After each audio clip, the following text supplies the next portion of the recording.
everybody, and welcome to another video tutorial. In this tutorial I'm actually going to show you how to take an image like this and resize it so that you can actually use it for your background in Windows 10. So I'm going to show you from the beginning to the end how to do this, how to find out the resolution in Windows 10 so that you can just do it in one fell swoop. So first off, we need to know the resolution of our screen size. So the best way to do this is there's a couple of different methods. If you click on the start screen, right here, in the bottom left-hand corner of your screen, there's a little window. You can click on there, left mouse click, or you can hit the Windows button on your keyboard as well. And doing so brings up your tiles. If you set those up, then you have custom tiles like me. If you haven't, then you might want to do that because it is actually very useful. So I have already set a keyboard short or a tile for the control panel. There's two other methods that you can use to get to it. You can go to all apps on the bottom left hand corner and scroll all the way down until you get to Windows System. And if you look down here, there's the control panel.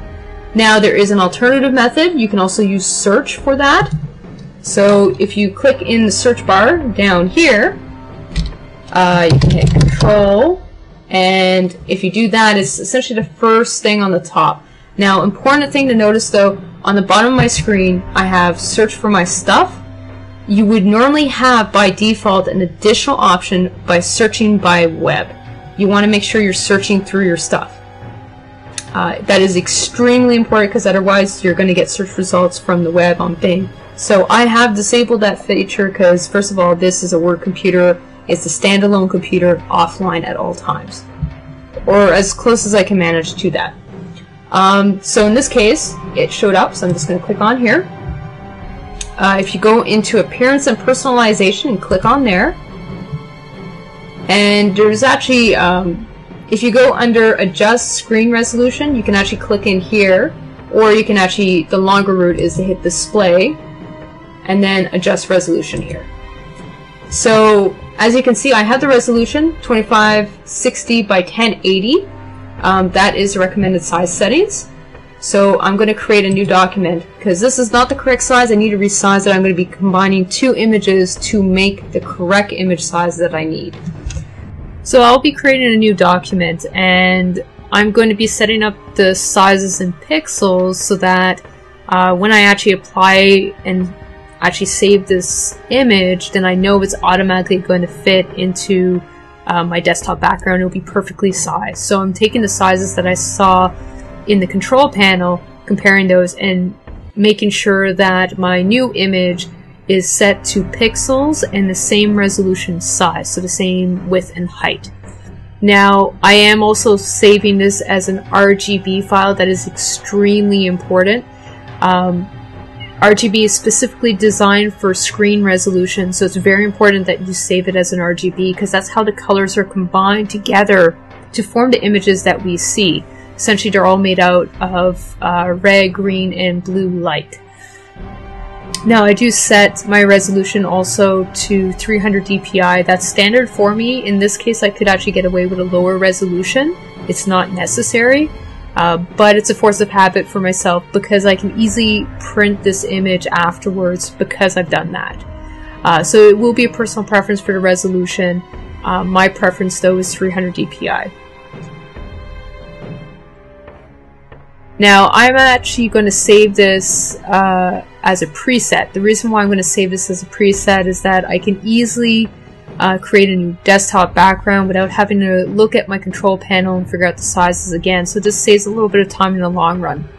My screen width is much wider than most screens, so doing this saves me a lot of hassle.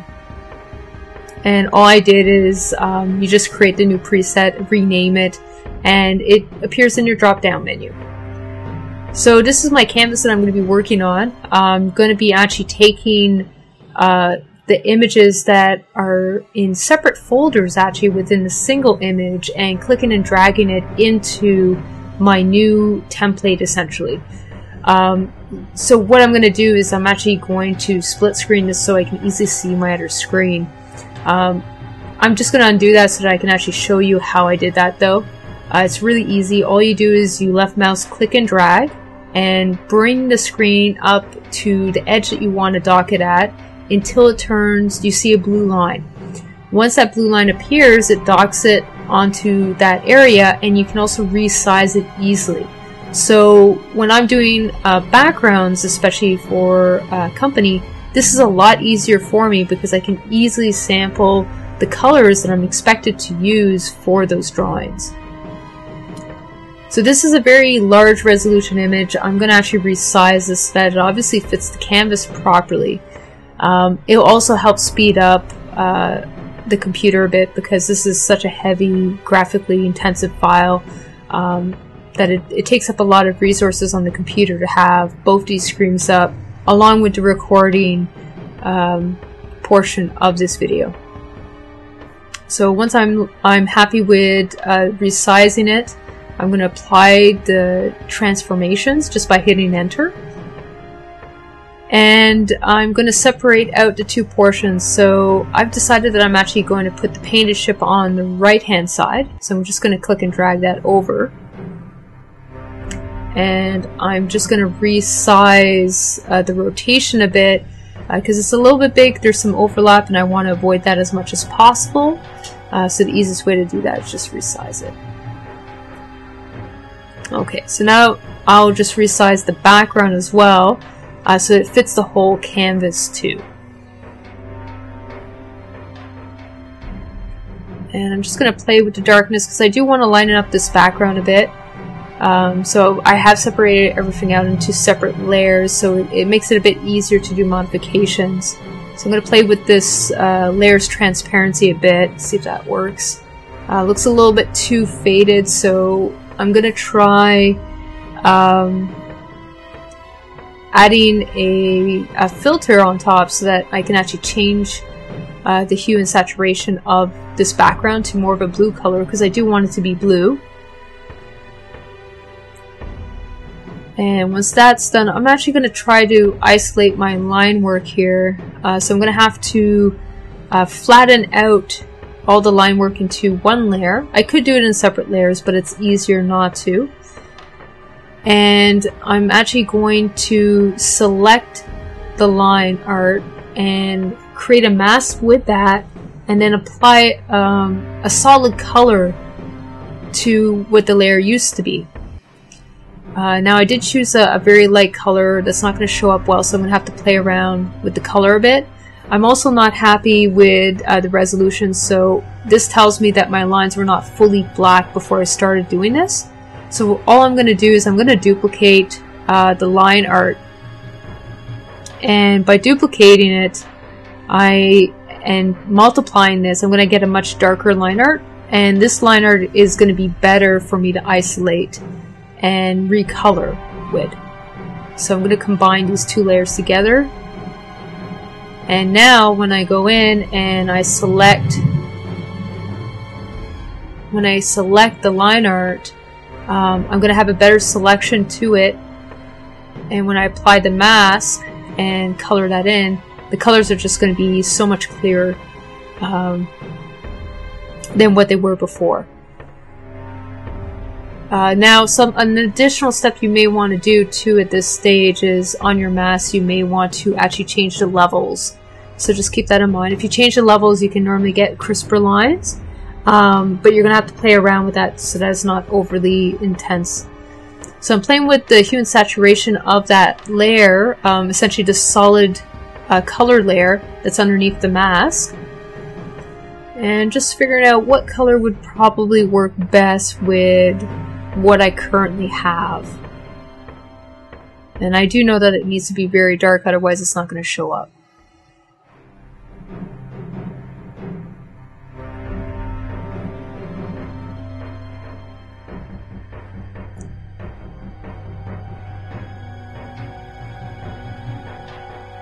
Okay, so I'm pretty satisfied with this. I'm going to actually save this document now so I can actually apply it to the background. So you're actually going to see me apply it to the background. I'm actually going to come back to this image, however, and repaint the background later. So you're going to actually see that momentarily. So what I've done is I'm going to save the PSD first. It's always good practice to save the original PSD in case you have to make changes easily. In this case, it was a very, very good thing because it saved me a bunch of work because I essentially repainted the entire background afterwards. So I'm going to save it in my main folder where I normally save my PSDs. That's organized fairly well and consistently. And make sure that I can find it easily if I need to.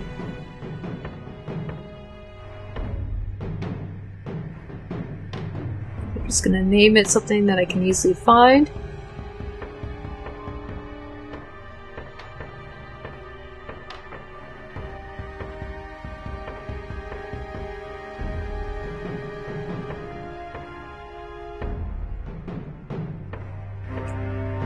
Okay, and now I'm going to actually save it also as a TIFF file in this case. You can save it as a JPEG. I normally use JPEGs. I know I don't have any compatibility issues with JPEGs, but in this case I wanted to save it as a TIFF as a test to see how the resolution would turn out. And the resolution was actually really nice, so I'm probably going to start using TIFFs from now on. I did want to compress it though and get rid of the layers, so that's something you might want to do to save space. That does mean, however, you can't edit the file afterwards, so just keep that in mind. Okay, so now that we actually finished our background, it's time that we actually find a location where we can actually put these images. Now, this is where essentially the default themes are located on your computer. It's in the control panel under Appearance and Personalization. There's another way to do it. It's actually a lot easier now. So if you actually go to the bottom left-hand corner where the window icon is, you can click that, or you can hit the keyboard shortcut on your keyboard. Then you want to go to the bottom left. There's a button here for settings. So you'll click on there. And under personalization, you want to click here. So these are essentially the themes that come with your computer. Now I want to change this. So I'm actually going to set a different image. I'm going to set the image that I've essentially created. So I'm going to hit Browse, and then I'm going to locate this image, and I happen to know that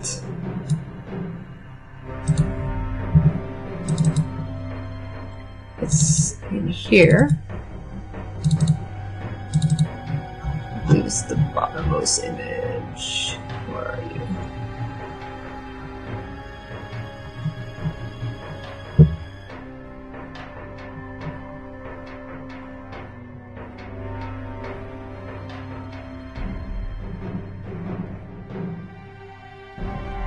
Oh, there it is. Okay. So I'm going to choose that picture. Alright, so let's take a look at it, see what it looks like. That's not bad. I'm probably actually going to do quite a bit of changes to it though to make it look a little nicer. However, essentially it's applied our theme correctly. In this case I think the texture work is actually not going to work with this image, so I'm going to replace that.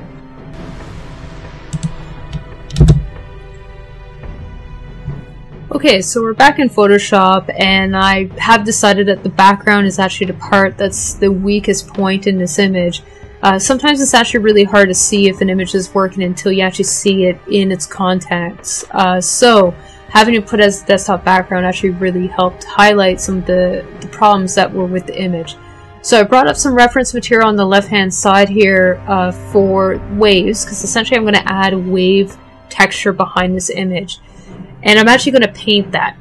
So by having my reference beside me, I can actually use that as a rough starting point for my color palette if I so wish to.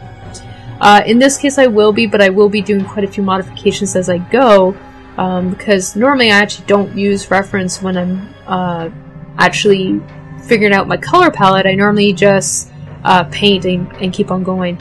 So I've just applied a modification layer to this, so I've changed the saturation and the hue of this image before I started working, because I was aiming for a very specific color palette.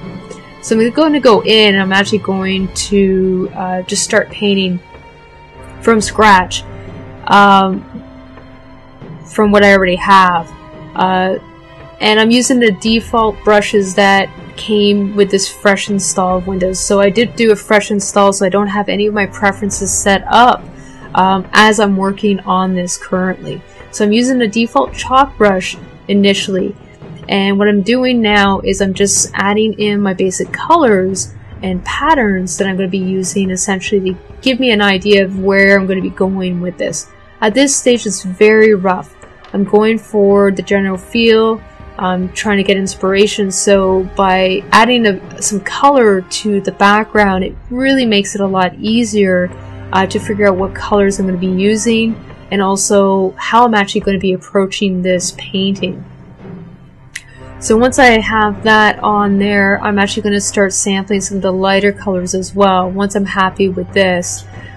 So you can see that I've actually started sampling some of the lighter colors from the image next to it, and I'm starting to light up very key areas to essentially give a flow to the image, so it's going to help draw your attention towards the colored ship.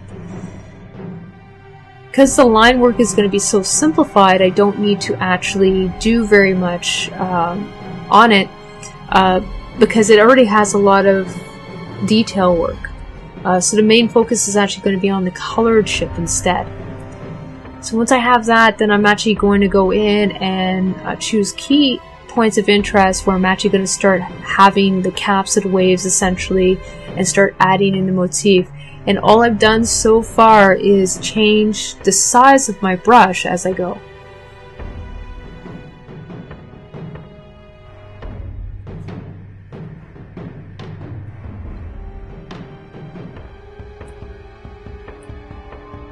So I'm just taking the brush that I already have, the default chalk brush, and I'm just adding some modifications to it. So I'm adding some scatter effects to it, and I'm also going to add a texture to it to give it more of a textured look.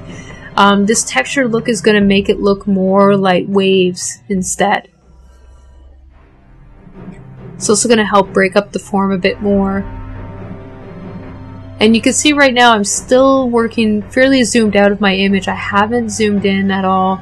The main reasoning for that is that you generally want to zoom out and then slowly work your way inwards into the image as you go. That way at any stage it still looks complete, and I could still hand it to somebody because it's still fairly complete.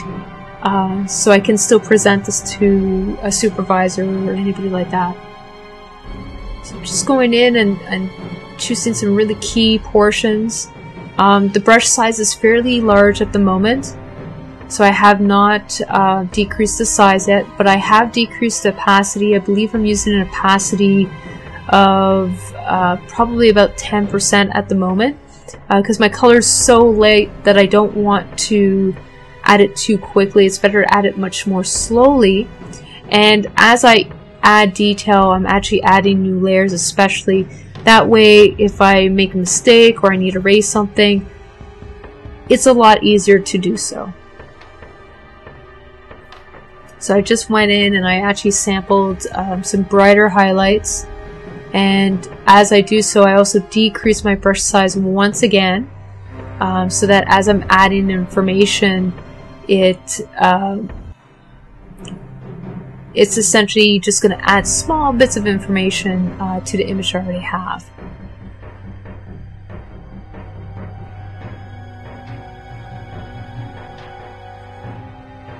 So I'm breaking up the form. The thing with waves is they tend to actually have almost a streaky pattern to the caps. So it's really important to add that feature in the painting as you go, especially for when you're drawing waves, because that gives it much more of a realistic feel.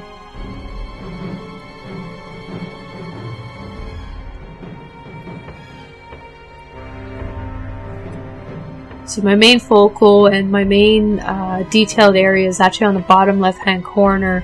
But it's still important that I add enough detail to the rest of it and still help lead the eye towards the other ship. Because that's the thing, is you want to have the general flow that works for your image.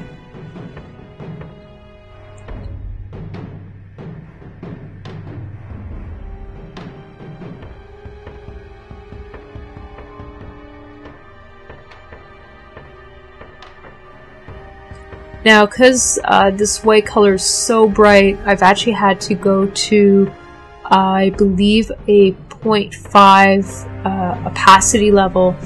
And what I'm also doing is I'm drawing in the detail, and I'm also erasing it out with a soft round brush.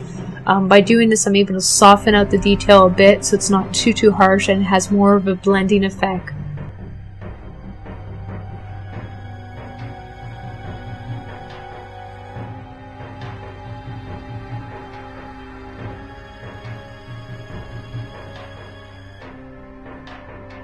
Okay, so since this is going to go on actually for quite a while, I'm actually going to speed up the video so that I can show you the end results a bit faster. Okay, since this is a fresh install, I'm actually missing some of my menus that I normally use on a consistent basis, so I just turned some of those on. The dark part that you see right now, I actually used essentially a color burn effect and put that on a separate layer so I can easily modify it. And once I was done that, then I added a new layer on top and began adding the finer details for the waves. And what I was doing for those is I was once again painted it in and using the soft round brush to erase out portions that I didn't want to keep. And this was a good way to help soften out and blend in these really harsh details while still keeping them consistent with the rest of the image.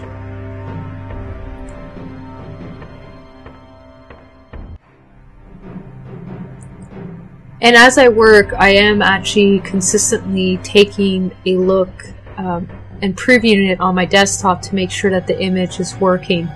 So this is essentially how I know whether or not I still need to do more work, is I'm essentially during the pauses actually going in and double checking my work, looking at it full scale to see if there's any modifications I need to make. And a lot of these details are very minute, but they make a huge, massive difference to the final product. Now, I've gone ahead and I've actually started modifying the ship portion for my image to see how it works with the rest of the image. So by essentially making this entire image monochromatic, I was able to get a much more tied in color scheme to the entire image, because the colors just wasn't working with the rest of the image, so I decided to change that. What I'm doing right now is I've actually reduced my brush size to pretty much 1 pixel in size, and I'm using the default round brush to erase out, once again, areas that I don't want to keep. And I'm essentially just adding some crosshatch details to the image to give it a bit more form and to make it look a little bit more 3D. So by doing a different shading technique, it still helps define it as being separate from the main image. However, it does give it that more three-dimensional look that I'm looking for as well. So it's more of a polished image by the end.